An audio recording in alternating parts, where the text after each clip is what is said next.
What is morally right but legally wrong? Stealing your stuff back from the people who stole it. Hopefully this never comes back to bite me, but I run a manufacturing plant, and I had a temp employee working for me. My maintenance guy came in and told me his drill was gone. We looked all over and then figured it was the temp. Not cool to search people's stuff, but I felt the outside of the bag and sure as the damn drill was in there. So I took that out and never said a word to the guy. I just called the temp agency and told them he wasn't going to work out. A woman at my old job had a bunch of cash stolen from her purse, a few hundred IQ. They had a pretty good idea who did it, and her purse was in a file drawer straight back from a staircase doorway. The boss sat the suspect down and pointed to the dome above the doorway that had a camera in it and told him they had it on video, but if he turned over the money he would just be fired and they wouldn't call the cops. He gave them the money and was walked to the door. Apparently the guy had never looked up at the camera dome because they were fixed on the door 180 degrees from where he lifted the cash. Had something very similar with a waitress at a restaurant we worked at. Money was going missing from purses, the women's storage. No one would admit to it. Our table bussers would collect checkbooks from tables if they cleaned it before the server returned, which got piled in the server station. A server had a table pay cash, went to grab their book, and no cash tip was in it. No one would admit going through the book, so the manager went and checked the cameras and found the waitress came to the server station, flipped through all the checkbooks, and grabbed the cash. Promptly fired. Giving away food at the end of the night that will otherwise be thrown in the trash. Some places are really about this too. Example, I used to work as a part-time janitor at a local civic center. We had a water park during the day, and I came in an hour before closing. We only worked 4 hours a day, and most of us who worked there were pretty poor, but job opportunities were hard to come by at the time. There was a concession stand at the water park for serving to guests, and every day after closing, there would be several trays full of fresh made food. Burgers, hot dogs, chicken strips, etc. For about a week we would all share and wrap up the food to take home. Nope. The next week we were told we had to dump it all in the garbage or we get fired. What a waste. The supermarkets near me chain their bins shut and have security cameras to ensure the near or just past best before date food goes to the dump instead of being salvaged and used by dumpster divers. Like, they aren't using it, and the organized dumpster diving groups near me make sure nobody makes a mess, but no, they won't allow it. Where I live it's illegal to get inside the dumpster, and they chain them shut. BC, if you got in there and got hurt you can sue them. It's happened. But most places just have them behind a fence. It's illegal for attorneys to give financial assistance to clients that are struggling. Why? Not illegal per se, just against the ABA code of conduct and can lead to being disbarred. The reasoning behind the rule is that clients would be more likely to bring suits that they wouldn't otherwise bring, and that it means the lawyer now has a higher stake in the case. However, according to the rule, these dangers do not warrant a prohibition on a lawyer lending a client court costs and litigation expenses, including the expenses of medical examination and the costs of obtaining and presenting evidence, because these advances are virtually indistinguishable from contingent fees and help ensure access to the courts. Similarly, an exception allowing lawyers representing indigent clients to pay court costs and litigation expenses regardless of whether these funds will be repaid is warranted. Self-defense in some extents. Yeah, you right, but correct me if I'm wrong. I heard America legal system will free you if it's self-defense. It will go to a jury trial. Self-defense is often given a pass or token penalty. Other times the prosecutor will know there's little chance a jury will convict someone and choose not to charge them with a crime. Yup, I knew a guy who was forced into a fight outside of a bar. When he retaliated with a few swings, his opponent fell back into the concrete and hit his head. The opponent died about 5 days later from the head wound. It took 3 years for the dude I knew to be tried and accused of manslaughter, but I've seen him at the bar a few times since that, so I'm guessing he was acquitted because self-defense. Sounds like something that happened to me before. These things happen, and then we spent years of money and stress to prove our innocence. It's not even worth it if someone starts acting a little bit aggressive. I just leave now. I think stealing food to save the life of a child would morally right but legally wrong. My grandma was a teacher during the Depression. She used her salary to buy food, so the kids would have one good meal per day. One day the food went missing. She asked the kids who had done it, and no one confessed. She told them until whoever did it told her, there would be no more lunches. After school one of the kids stayed behind. He told my grandma, once they were alone, he had taken it. His toddler sibling was starving to death, and he stole it to feed him. My grandma had lunch for them again the next day, and every day after. She's the only person who I know is watching down on me right now. Heaven was made for people like her. Edit. Thanks for the award, she deserves it. I also met 20 plus of her foster kids at her funeral, who I never knew about. I only knew about the 3 kids she had adopted. I asked my dad about it, and he said he never mentioned it, because that was just their normal. Okay, not technically illegal, but this is not allowed. This is something I learned recently and this varies by state. You cannot become a foster parent if your only goal is to adopt a child from foster care. Let me explain. If you are a family that wants to grow your family through adoption in the foster care system, you are legally required to become a foster parent, taking in children and sending them back to their BO family after a certain amount of time. There is a 50-50 chance that that child's parents will have their rights terminated, but it is also expected that even if an adoption occurs, you are still obligated to take in other foster kids. If your only goal is adoption, you will not be cleared by the state.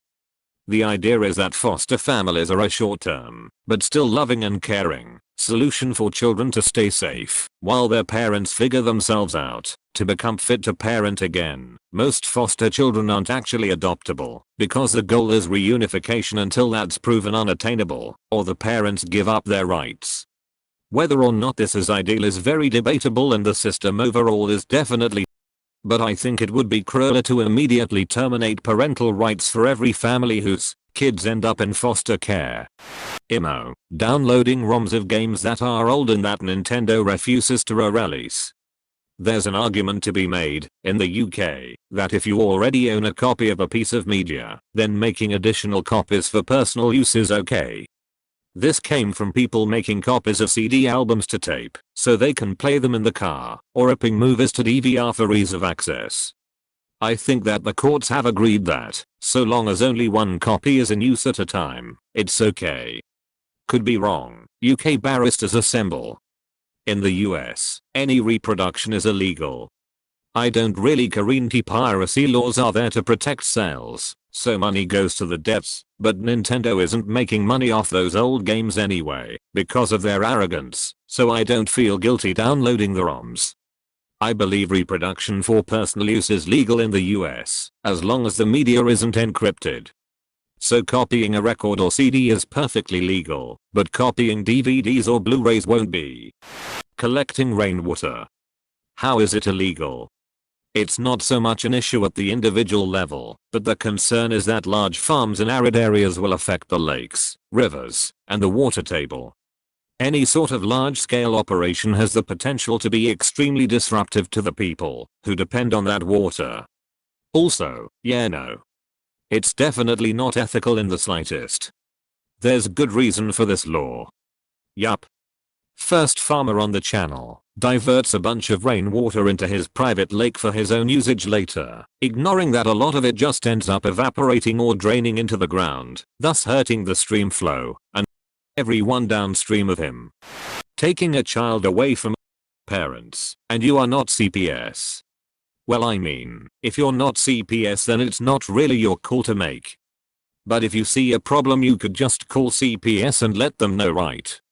Sometimes those officials aren't fast enough or strict enough. If you saw a helpless child being mistreated, you would have to watch and let it happen until others come and do something. Cruel to think about it, being able to help, but not allowed to. And then officials come, the parents pull themselves together, but after they leave the kid is being punished for it. Some people are seriously up. And a child is helpless. Piracy. Our corporate-owned government has reneged on the public domain. All cultural works after a limited time go public. Games, movies, books, etc. going into libraries. So piracy is the only way they will be preserved. ESP with Orwellian DRM and encryption. Few countries don't even get games imported for a half-decent price. I heard legal copies of games in Brazil and the Middle East go for like 3x the retail price that they do in America. My partner grew up in Iraq, and she said that PS3 games would sometimes cost as much as the console itself. So everyone just pirated games, bought 50 games for $20 at the market, and had a great time. Leaving homeless folks alone when you find them camped somewhere. I found a homeless dude in one of the sheds at the store I worked at during the rainy season, and he was immediately apologetic. I told him, as long as he cleaned up after himself he could wait out the storm there, even if my boss wants me to chase them out.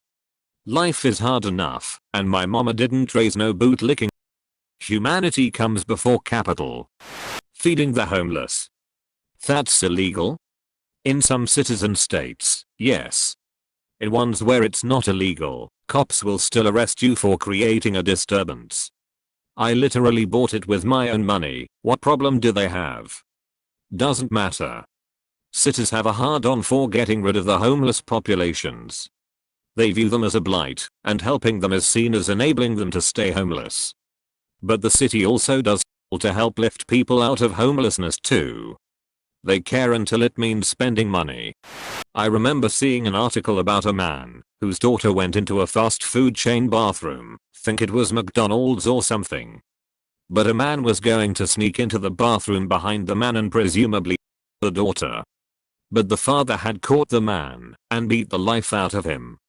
I believe the man is still alive, but the father is now in jail for 8 years. Did the man that tried to the daughter in jail though? I don't think he did actually. As I said, I can't remember all the details, but he was injured to the point where he was actually hospitalized. Yeah, that isn't morally right. Beating a man near to death because you think he's going to your daughter is not morally right. Stop him from doing anything, sure. But to beat the living out of him. Get for abortion. Abortion sometimes only or best option. For instance, it may be needed for mother's health, even save her life, or might be needed after unintended accidental pregnancy. If it's early yet, abortion is illegal in most of countries. Also, a miscarriage is technically classified as a spontaneous abortion and can be used against women in courts of law. Like seriously. I hate those people who make TikToks like, so I guess all lives matter, except when it comes to babies, right? Like try to research why people abort first before making dumb amen comments about the Holy Lord or whatever.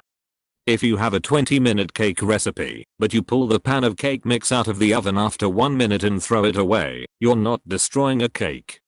That's just the things that could be a cake. Conversely, if you pull it out at minute 19 and throw it away, then yeah, you are destroying a cake. Nobody wants to see cakes get destroyed. They just want to make sure they don't get made. So yeah. Life begins at convection, idiots. If you witness a police officer that has a civilian pinned down with his knee on the civilian's neck while the civilian cries out that they can't breathe. Morally right to get the police officer off to prevent the death of a civilian. Legally wrong as you will get arrested for an officer. And will get your beat to oblivion, not just arrested. You'll be marked for life. For doing the right thing. Yep. No many cases of people by Leos for trying to challenge the many issues law enforcement has in general. Hell, reminds me of a time a politician was simply announcing that a law that would hold cops responsible for their actions passed, or something similar. The entire police department showed up and literally circled around her. And that's them playing nice. If you do cops enough, enjoy being all the time. Enjoy getting pulled over anytime a cop recognizes your vehicle. Enjoy getting tickets every time you barely glide above the speed limit. Enjoy having your phone number and address given out to other less than desirable people. While it's not something that happens to everyone, I've personally known a few instances where cops went out of their way to and ruin someone's life because they stood up against them. If you do have to stand up against the police for what is right, be very careful and realize that they can and sometimes will retaliate, making your daily life almost impossible to manage. Why should it be illegal? Selling is legal. Is legal. Why isn't selling legal? You know, why should it be illegal to sell something that's perfectly legal to give away? George Carlin. Because it's a real problem and many are being coerced or forced into it, or are trying to make ends meet because they can't find another job, or are in dire need of money. And please read as well. Essentially, legalized makes it better for safer, not illegal, etc., and even worse for those forced into it, and increases human flows. What needs to happen, is decriminalization of it, not necessarily the legalization of it. Give prostitutes not only from potential abuse, but also STDs. It could ensure clients themselves are tested and using protection. It's not a simple problem, it's incredibly complex. Pirating textbooks and academic peer-reviewed literature. Authors never make money off of academic articles and rarely make money off of textbooks, and peer reviewers are volunteers. Websites like arxiv.org will host preprints for free that aren't peer-reviewed, though are usually very close to the version that is peer-reviewed. Arxiv is an example of something that's technically legal and is actively supported by university libraries through donations, while being a thorn in the side of publishers. Although anyone can upload anything on Arxiv, it generally self-polices itself pretty well, and it has the advantage of being a good way to get your research out quickly if you have an important result you're confident in and are still waiting to go through peer review. An illegal source of academic stuff is libgen.ly. They exist on multiple domains to cover their tracks, and chub.se acts as a search engine to seamlessly unlock paywalled academic literature by searching for copies of it on libgen. Academics I've interacted with generally have a wink wink nudge nudge approach of I'm not gonna tell you about how you can pirate this, but I know that we all pirate academic literature when it's convenient. At this point academics mainly rely on PDFs, and academic journals have switched to being glorified PDF repositories. Both journals and textbooks are published by what are essentially cartels. Elsevier is one that gets the most blowback, for example, and organizations like the Maximum Planck Society, they run Maximum Planck Institutes, and the University of California system have gone as far as to cut ties with Elsevier. The way it works is that researchers and university students don't usually have to pay for legally obtained academic literature. University libraries, companies, and research institutes will usually pay millions per year for most relevant journals, but not all, to be available for free to those with organizational login credentials, or also those connecting to campus Wi-Fi. TLDR, the only people that lose if you pirate academic literature are greedy publishers, and we have everything to gain by making science open. Reading scientific journals for free on C-Hub. The publishers of journals make millions selling university libraries access to material that they don't pay the authors a cent for. In fact, scientists often have to pay to have their work published. And the prices are so high that most people can't afford to read scientific articles at all. Even some universities can't afford it. It seems right that everyone should have free access, since the scientists aren't paid for it, especially students who need it. Agreed, it's one of the biggest pitfalls of capitalism that I barely hear anyone talk about. Education should be free, or at the very least benefit the educators. Setting up squats in unused houses for homeless people. I hate to say it, but that's not necessarily the way to help a lot of the homeless. There are programs out there that already help the people who are down on their luck. Having volunteered in a homeless shelter, I've seen them take full advantage of these programs, get a job, and get their own housing in 6 to 9 months at the most. Almost every single chronically homeless person deals with addiction or mental illness caused by their each other both physically and just do what they can to get their next fix. Putting them in unused buildings and houses only hides this problem and solves nothing. They require much different help, and the revolving door policy doesn't do anything either. Giving water/food to people in line to vote, depending on what state you're in. No, sorry, but this is hilarious. In America you can't give a bottle of water to someone in a queue, waiting under the sun. It's a new Georgia law to stop black citizens from voting. The arrangement of precincts and polling places is already made so that in high-density urban areas there are few, undersized polling places.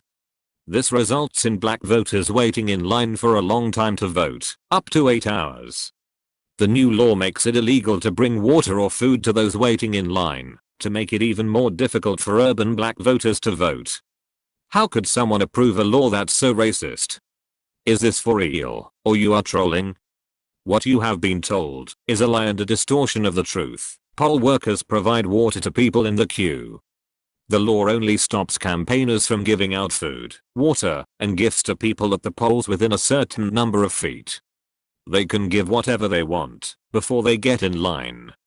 Staying in your car with the engine turned on for heat when you know you're too drunk to drive. Stupidest law ever. Picture this. It's 10F out, and you're plastered, and no, you can't drive home. It's perfectly legal for you to sit in said parked car, as long as the engine is off, i.e. no heat, and you'll likely freeze to death. But as soon as you turn on the engine for heat, you can be charged with a DUI. So you're getting punished for being smart enough not to drive, and yet you can't warm yourself. I'm in Massachusetts BTW, and I know this is a law in several other northeastern states. Edit, and in case you were wondering, yes, it is enforced. My husband had it happen to him a while ago. First world problem, unregistered small-scale enterprise. Like, you need to be a registered business to busk in the street. Like, you're a broke hitchhiker with a guitar playing Wonderwall at the U-Bahn exit and you get arrested, but not because of your poor taste in music. Not because you're a penniless bum. But because of your attempt at getting pennyful without filling Form 54A at the Berkshire neighborhood that's open on Tuesdays and Fridays from 10 to 10:05. If it's a hot day and you show up at the park with an ice chest and start selling virgin fruit cocktails, you're committing a crime. The result of that is young people being bored and getting the feeling that nothing can be done in this world. And thirsty park goers. I can't believe no one is making a buck selling mango shirol when I need a mango shirol. And I'm all bummed out I can't be the one doing it and raking in the sweet euros. In less policed states, every teenager and regular person too is free to start a side hustle without filling forms at the paper office. And they do. Caipirinha at the park in Brazil. Margarita on the beach in Mexico. It's not that poverty is a motivator. There are poor people in Germany too. I used to be one. And I would totally have mixed tea punch at the lake for the unsuspecting Germans. But the cops would have shut me down in a day. And that's sad. Yes, I could have gone to the paper office and filled the forms. You know why I didn't? Turns out form fillers and side hustlers just aren't the same crowd. This is the end of the video. Thank you guys for staying with me till the end. If you enjoyed watching this, you might as well watch these too.